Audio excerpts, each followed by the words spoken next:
Welcome back to our Part 2 look at the spiritual journey of President Trump. In our previous episode, we'll put the link to that episode in our show notes, but in our previous episode, we looked at his spiritual journey from birth up to the first assassination attempt on July 13th, 2024. And I think an interesting and unexpected conclusion of that episode is that in general terms, President Trump has been a pretty conventional Christian. Raised in the church, married in the church, divorced, guilty of many common sins, not a steady Bible reader, nor church attender. In other words, pretty similar to a lot of people who are Christians but tend to segment their Christian life from other everyday parts of their lives.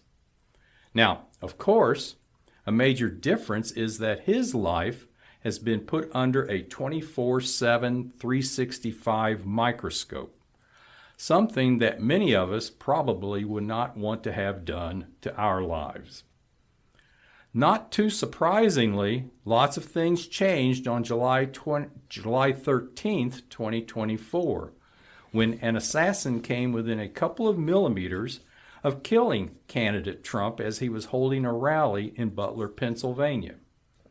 He was wounded, and the Secret Service response was immediate to shield him from further bullets.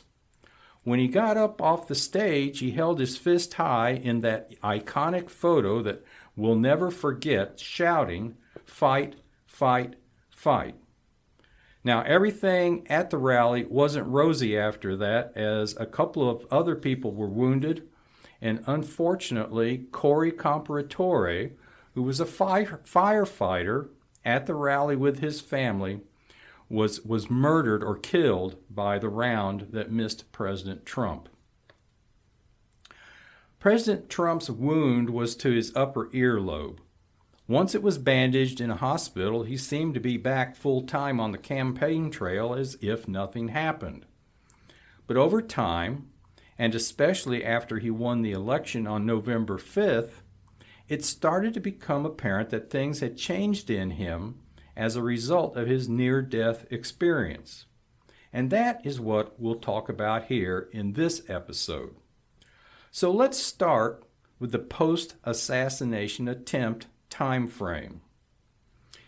The iconic image of him seemed to come from a strength within him that was almost supernatural.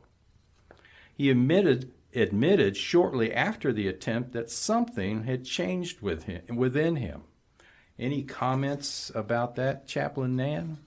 I think he got shot right before, because he had the patch on his ear during the convention. Right. So at the convention, he was markedly changed, markedly different in his affect. What I didn't know was, because of what happened, was he just extraordinarily calm and kind of at peace about something? I don't know what that is. I thought maybe they had him on some kind of medication because that had to have been quite a shock to his system. Was he on like blood pressure medicine or some sort of, medication to keep him calm? Because he was there again in front of hundreds of thousands of people